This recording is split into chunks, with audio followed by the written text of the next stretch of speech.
जवानी संभारी के छौरा सबके कहते सुनबे तू गारी के तोरा टेंशन छौ एगो मान गे तोरा टेंशन छौ एगो मान गे तोरा टेंशन छौ एगो मान गे तोरा लहंगा में जरौला लटेन गे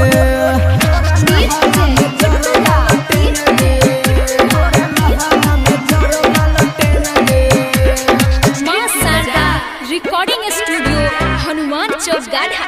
हनुमान चौक गाढ़ा हनुमान चौक तोरा लहंगा में जरौला लटेन गे लहंगा में जरौला लटेन गे श्याम परे से तोले मामला सेट गे राइटर रंजन के तू कर नहीं वेट गे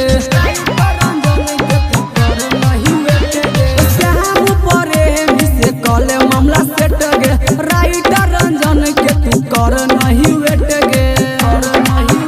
राजीव अरुण कहो बात हमर मान गे राजीव अरुण कहो बात हमर मान गे तोरा लहंगा में जरौला लटेन गे